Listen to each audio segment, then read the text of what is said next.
மதுரையில் பணியில் இருக்கிறார் அந்த அதிகாரி. பெண் போலீஸ் ஒருவரை செல்வாக்குமிக்க நபரின் ஆதரவாளரான நபர் ஒருவர் கெட்ட வார்த்தைகளில் திட்டிவிடுகிறார். அந்த அதிகாரிக்கு தகவல் தெரிவிக்கப்படுகிறது. மற்ற அதிகாரிகள் என்றால் பயத்தில் கண்டுகொள்ளாமல் விட்டிருப்பார்கள். ஆனால் இவரோ திட்டியவரை அடித்து இழுத்து வந்து காவல் நிலையத்தின் தரையில் அமர வைத்தார். அதோடு எந்த பெண்ணை அந்த நபர் திட்டினாரோ அந்த பெண் போலீஸை வைத்தே FIR போட வைத்து கெத்து காட்டினார். அந்த அதிகாரியின் பெயர் அஸ்ரா கர்க். அந்த நபர் பொட்டு சுரேஷ்.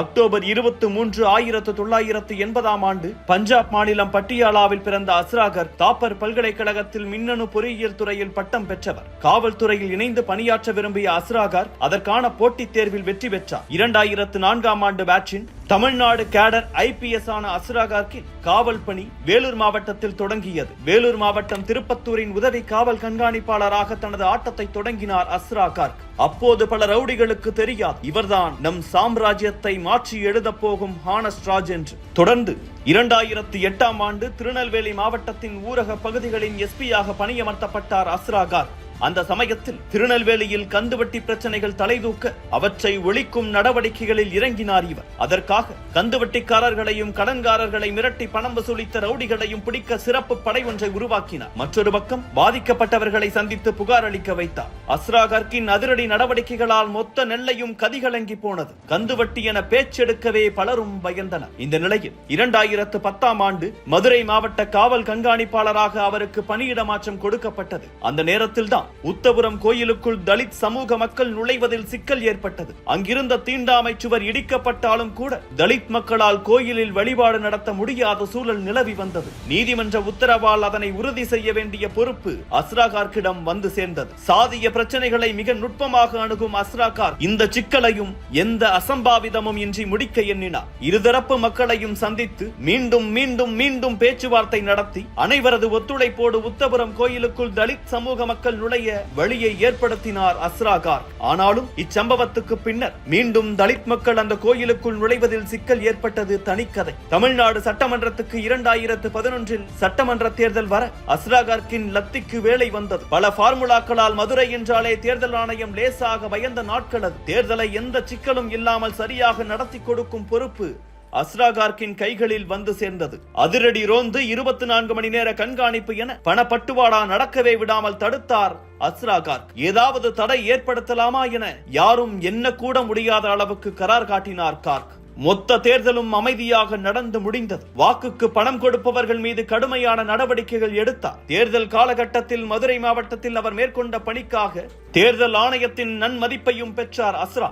தேர்தல் முடிந்த சமயம் அது. அழகிரி ஆதரவாளரான பொட்டு சுரேஷை கைது செய்து தரையில் அமர வைத்த பெருமை அஸ்ரா கர்க்குக்கு உண்டு. ஆட்சி அதிகாரம் இருந்தபோது ஒரு பெண் போலீஸ் அதிகாரியை மிக கேவலமான வார்த்தைகளால் பொட்டு சுரேஷ் திட்டியிருந்த தகவலை அறிந்த அஸ்ரா கர்க் அதே பெண் போலீஸை வைத்து பொட்டு சுரேஷ் மீது வழக்கை பதிவு செய்ய வைத்தார். அந்த பெண் அதிகாரி முன்பு தரையில் உட்கார வைக்கப்பட்டிருந்தார் பொட்டு. இந்த நேரத்தில் தான் அஸ்ரா கர்க்கின் பெயரை தமிழ்நாடு முழுக்க பரவச் செய்த 2 சம்பவங்கள் அரங்கேறின. மது அருந்திவிட்டு மகளை பாலியல் வன்முறை செய்ய தனது கணவன் முயல அதை பொறுக்க முடியாத தாய் ஒருவர் கணவனையே கொன்றுவிட்டார். போலீசார் அவரை கைது செய்து விசாரிக்க தொடங்கினர். நடந்த விஷயங்கள் அனைத்தையும் கனத்த மனதோடு அந்த தாய் சொல்ல அதன் பின் இருக்கும் நியாயத்தை புரிந்து கொண்டார் அஸ்ரா கர்க். உடனடியாக களத்தில் இறங்கி அந்த தாயின் வாக்குமூலத்தில் இருக்கும் உண்மை தன்மையை உறுதிப்படுத்தினார். உண்மைகளை அறிந்து கொண்டவர் அந்த பெண் மீது வழக்கு ஏதும் பதிவு செய்யாமல் காவல் நிலையத்திலிருந்து அனுப்பிவிட்டார். காவல்துறையின் சிறப்பு அதிகாரத்தை எளிய மனிதர் ஒருவருக்காக பயன்படுத்தினார் அந்த அதிகாரி. அதே போல 2013 தேனி மாவட்டம் தேவதானப்பட்டியில் பள்ளி சிறுமி ஒருவருக்கு HIV நோயாளி ஒருவரை திருமணம் செய்து வைக்கும் ஏற்பாடுகள் நடக்க தனது சிறப்பு காவல் படையை அனுப்பி அத்திருமணத்தை நிறுத்தினார் அஸ்ரா கர்க். இந்நிலையில் தர்மபுரிக்கு மாற்றப்பட்ட அஸ்ரா கர்க் அங்கு நிலவி வந்த சட்டவிரோத சிறுநீரக விற்பனை, பெண் சிசு கொலை ஆகியவற்றுக்கு எதிராகவும் கடுமையான நடவடிக்கைகளை முன்னெடுத்தார். இதையடுத்து 2016 ஆண்டு CBIக்கு பணிமாற்றம் செய்யப்பட்டார் அஸ்ரா கர்க். அச்சமயத்தில் நாட்டையே உலுக்கிய சம்பவம் ஒன்று நடந்தது. டெல்லிக்கு அருகே உள்ள குருகிராமில் அமைந்திருக்கும் ரியான் சர்வதேச பள்ளியில் படித்து வந்த 7 வயது சிறுவன் கழிவறையில் மர்மமான முறையில் இறந்து கிடந்தான். சந்தேக கணைகள் பள்ளி வாகன ஓட்டுநர் பக்கம் திரும்ப அவரை கைது செய்தது காவல்துறை. இந்நிலையில் இவ்வழக்கு விசாரணை CBIக்கு மாற்றப்பட அஸ்ரா கர்க் தலைமையிலான குழு இவ்வழக்கை தீவிரமாக விசாரித்தது.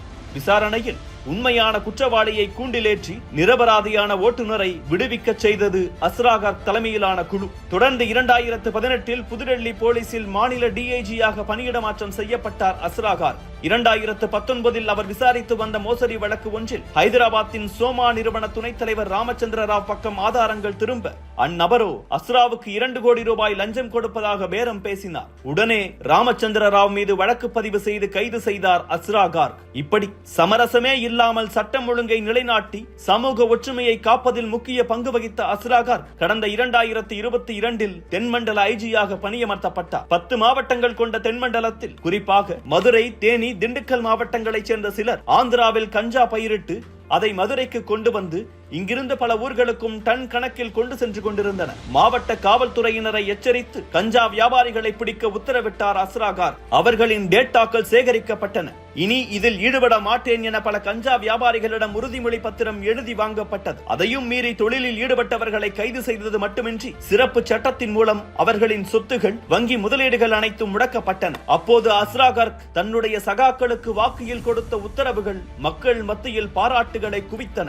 இந்நிலையில்தான் சில ரவுடிகளின் ஆட்டத்தை அடக்கும் விதத்தில் 2023 ஆண்டு சென்னை பெருநகர வடக்கு மண்டல கூடுதல் ஆணையராக நியமிக்கப்பட்டார் அஸ்ரா கார்க். ஆம்ஸ்ட்ராங் கொலை வழக்கை விசாரிக்கும் பொறுப்பு அஸ்ரா கார்க்கிடம் வந்தது. ஆனாலும் அங்கிருந்து மாற்றப்பட்டு வடக்கு மண்டல ஐஜியாக நியமிக்கப்பட்டார். எங்கு பணியில் இருந்தாலும் ரவுடிகளை அடக்குவது, சாதிய ஒடுக்குமுறைகளை சரி செய்வது, பெண் குழந்தைகள் முன்னேற்றம் உள்ளிட்டவற்றில் சமரசமின்றி செயல்படும் மக்கள் காவலனாகவே தொடர்கிறார் அஸ்ரா கார்க். அப்படிப்பட்ட கொம்பனைத்தான் கரூர் தாவேகா பேரணியில் நடந்த நெரிசலில் சிக்கி 41 பேர் உயிரிழந்த வழக்கில் விசாரணை அதிகாரியாக நீதிமன்றமே நியமித்திருக்கிறது. இந்த உத்தரவே பல பேருக்கு வயிற்றில் புலியை கரைத்திருக்கும் என்பதில் ஐயமில்லை.